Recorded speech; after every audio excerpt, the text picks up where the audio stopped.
Las opiniones vertidas en este programa son de exclusiva responsabilidad de quienes las emiten y no representan necesariamente el pensamiento del canal.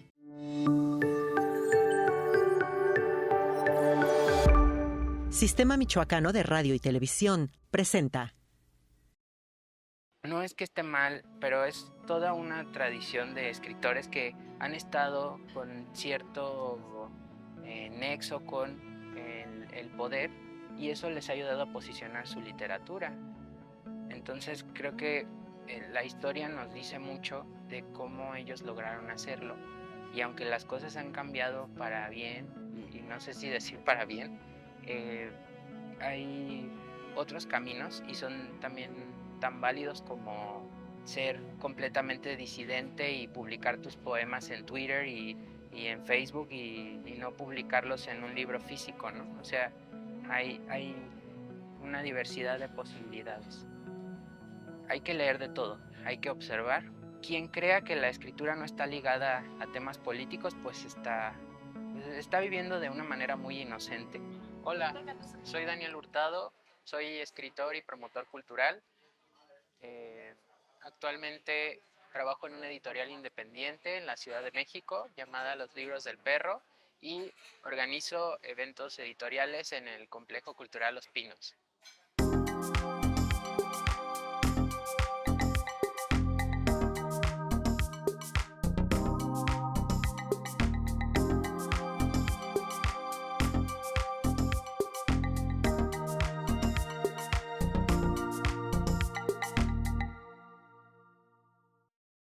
Tuve la fortuna, el privilegio de nacer en una familia de clase media, donde mi abuela era investigadora y pues tenía una vasta biblioteca en donde estaban desde las enciclopedias de Salvat hasta libros de los clásicos, de literatura mexicana, de literatura de muchas partes del mundo, y pude acercarme a ellos gracias al acompañamiento de mi abuela.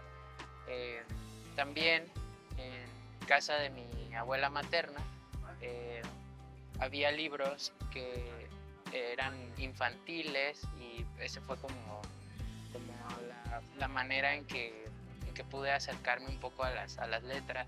Pues bueno, dentro de los libros que encontraba en su biblioteca había muchas novelas gráficas que eran como ediciones especiales de clásicos de la literatura. Por ejemplo, desde Caperucita Roja hasta los libros de los hermanos Grimm.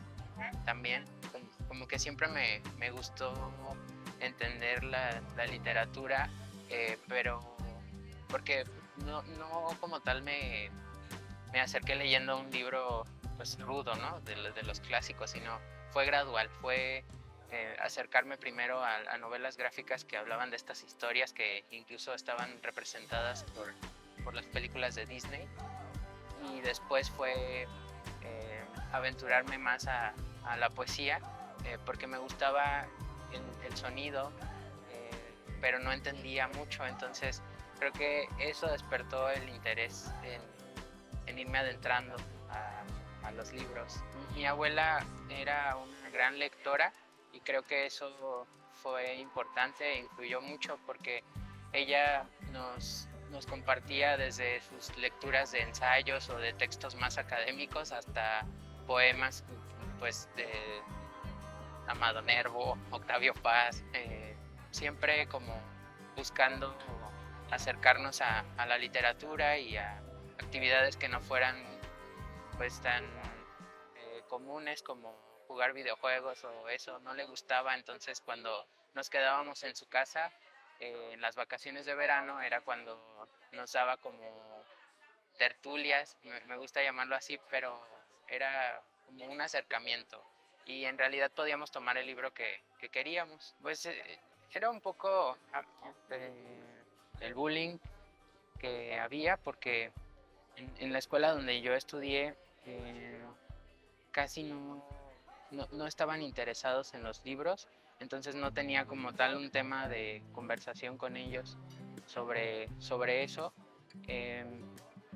Y también un poco fue que estuve moviéndome mucho de escuelas y no encontré como tal una comunidad fija de compañeros. Entonces creo que mi acercamiento a la literatura fue un poco raro, porque fue entre los libros que yo leía de la biblioteca de mi abuela y los que yo adquiría en ferias del libro de Uruapan, porque yo viví un tiempo en Uruapan durante mi infancia. Entonces mi acercamiento a la literatura fue de esta manera, como gradual.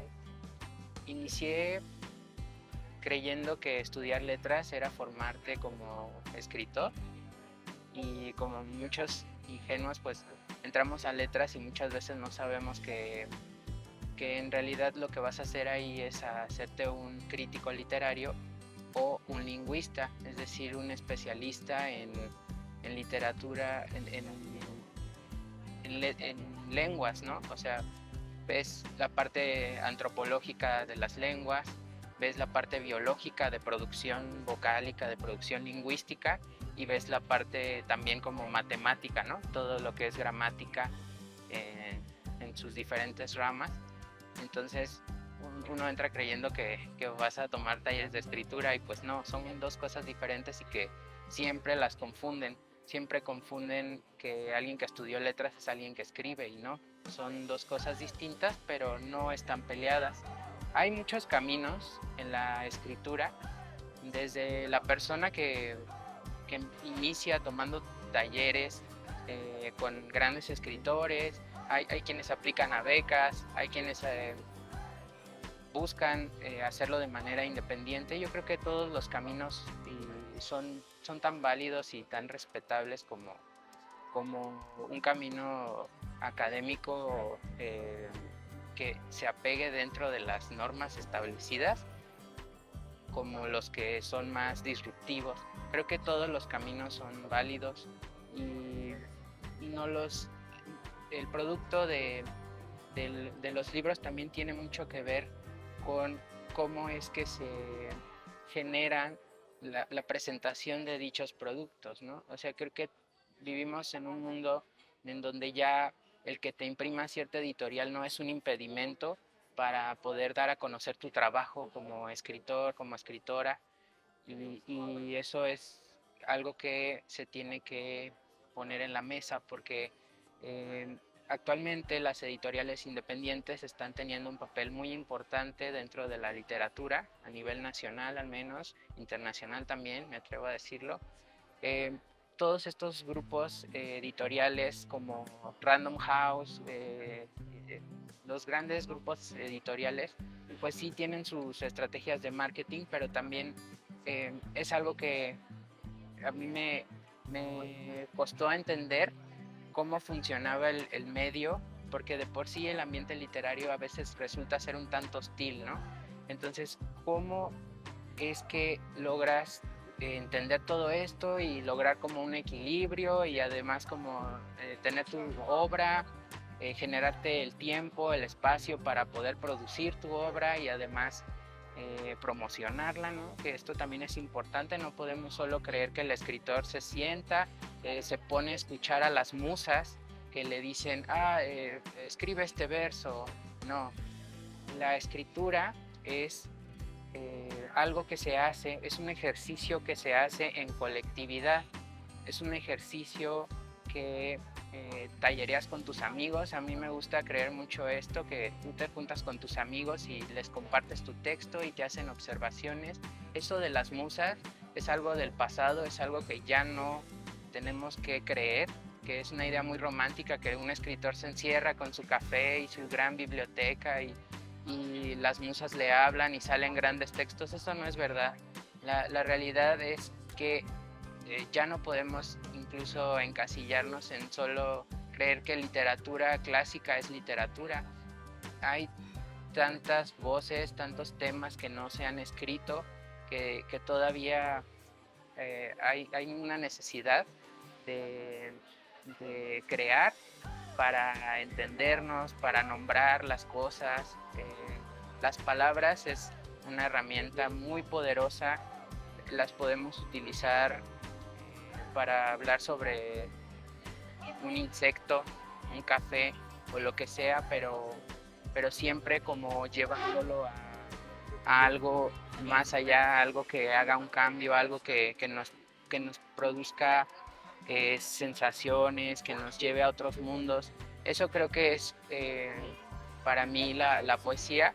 Luna Miguel la define como un destino, como algo que nosotros incluso no buscamos, pero que la misma palabra, las mismas palabras son las que te llevan a hablar de ciertos temas.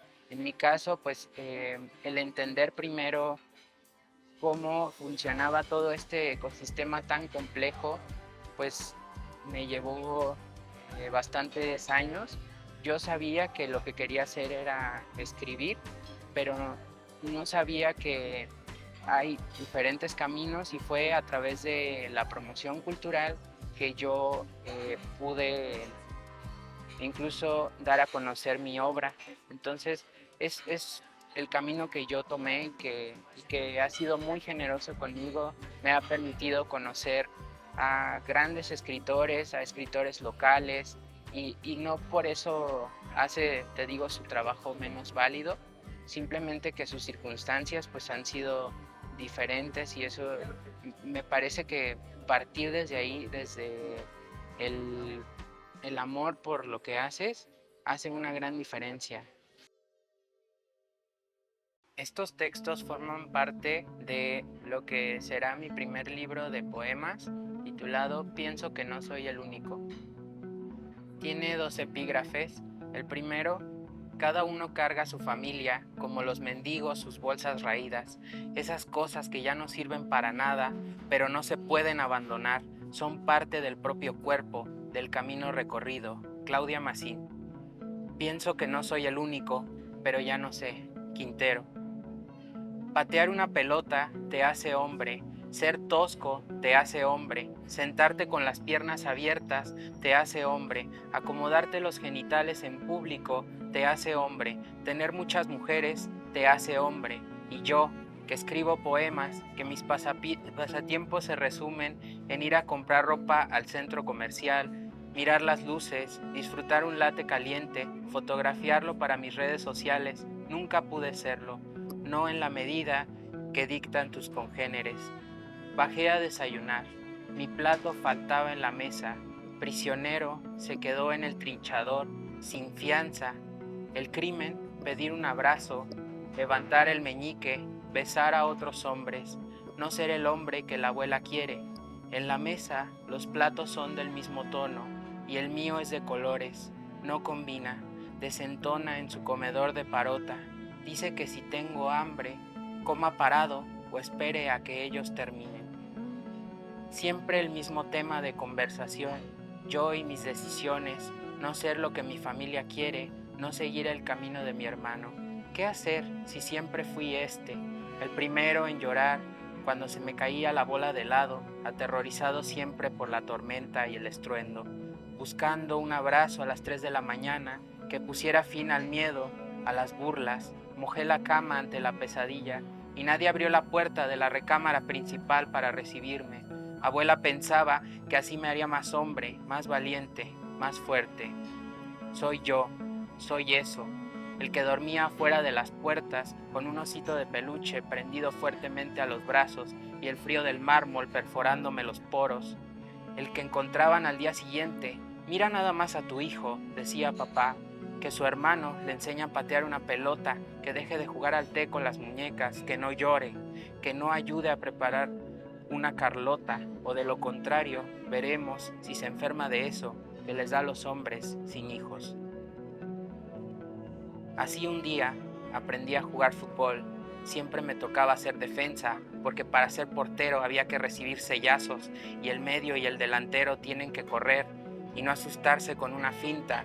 Pero no todo era malo en esa mancha de pasto sintético. porque David se veía muy bien con uniforme, esas piernas lampiñas y fuertes, esa melena castaña que se movía como el viento acaricia los árboles, hacía que valiera la pena entrenar todos los días, sudar a chorros con el sol y ponerse en su espalda para detener su gol. Debería haber un grupo de apoyo para todos los que no nos tenemos a nosotros mismos, para quienes no contamos con sillas, sino vacíos, para los que nos enamoramos de una puerta o amamos una ventana, como dice el poeta Quintero, porque para dejar de llorar es necesario el llanto de todos esos niños. Pienso que no soy el único que carga un costal de problemas, como la vez que mi hermano le dijo al juez en el divorcio de mis padres que no quería que el portarretratos estuviera incompleto, roto. En cambio, a mí nunca me afectó eso que a los rotos como yo, esos pedazos de cristal minúsculos, ya no duelen, siempre se convierten en bolas disco, brillan. Bueno, pues Morelia es una ciudad muy bella, tiene un bagaje cultural muy importante, desde los festivales internacionales que tiene hasta pues la actividad cultural como tal, ¿no?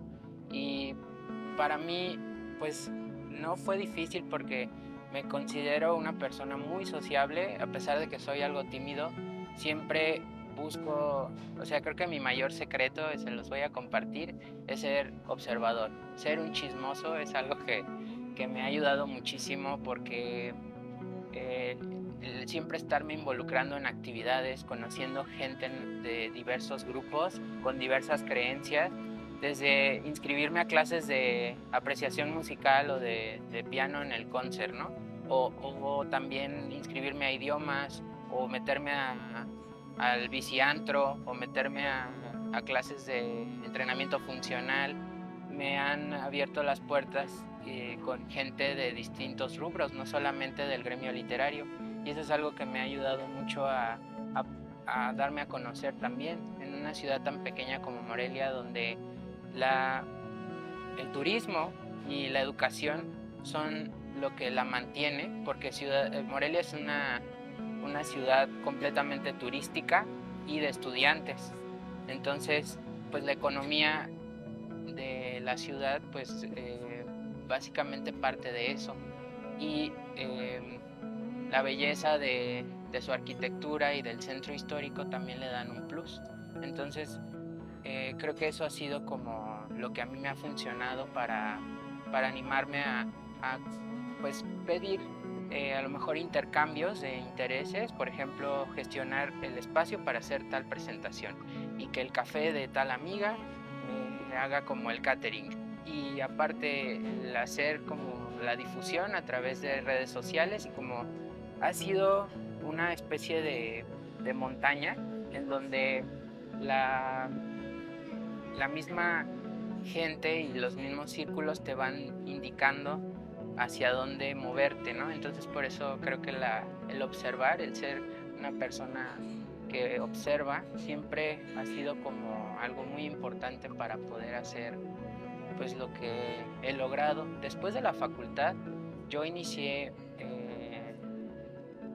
apoyando como staff festivales al Encuentro Nacional de Poetas Jóvenes, y bueno, después ya me invitaron como parte del comité organizador, pero yo inicié, te decía, en la Facultad de Letras organizando las actividades de aniversario y ciertas mesas de literatura, ciertos conversatorios, y después pasé a involucrarme en una revista de historia, por ejemplo.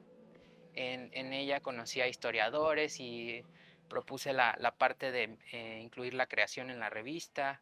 Luego organicé el primer festival vegano de Morelia junto con un grupo de veganos que conocí. Yo fui un tiempo vegano. Luego organizamos el primer festival de poesía joven, Michoacán Escribe, en donde se le dio voz a escritores noveles.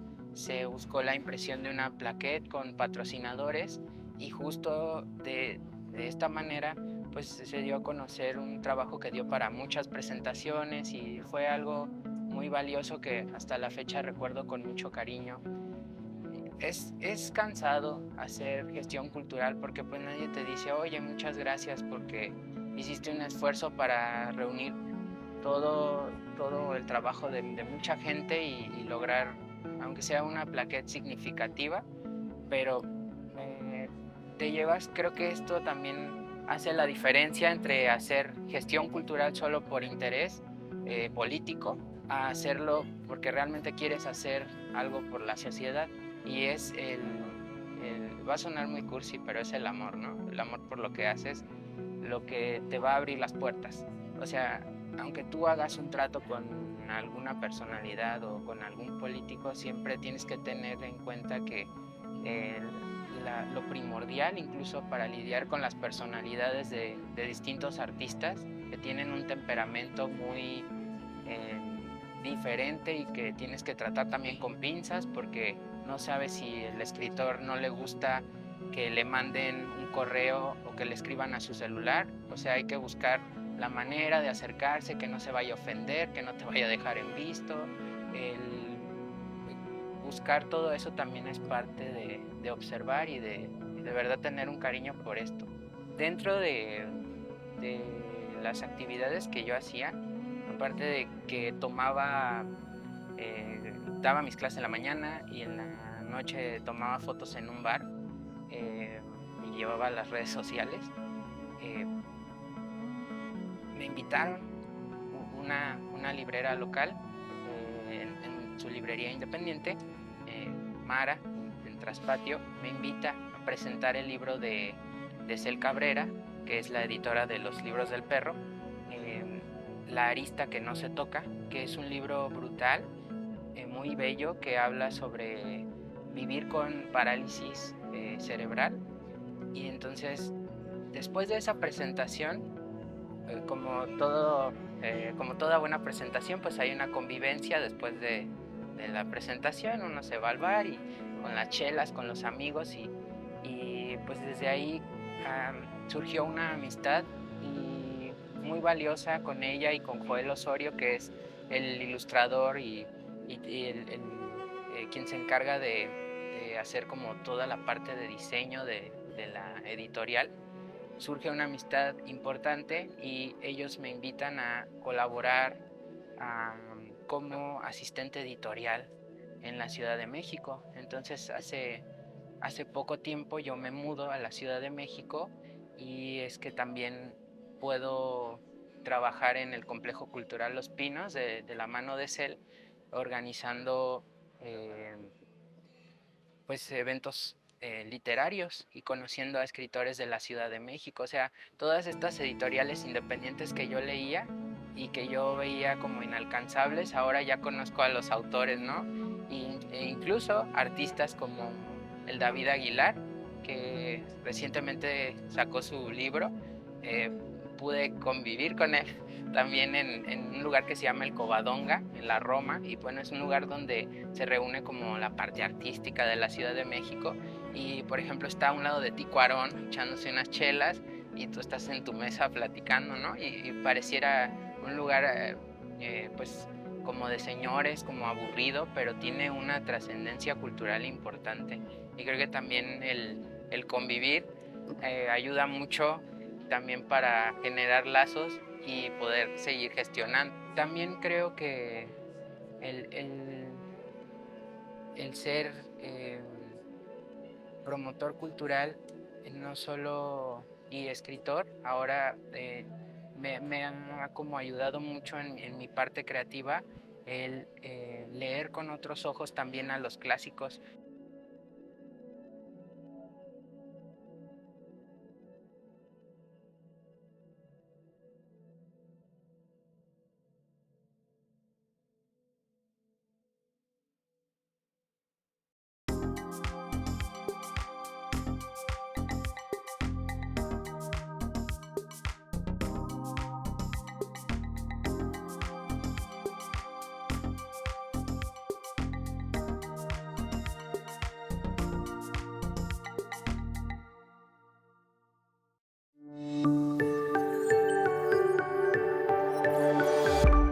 Sistema Michoacano de Radio y Televisión presentó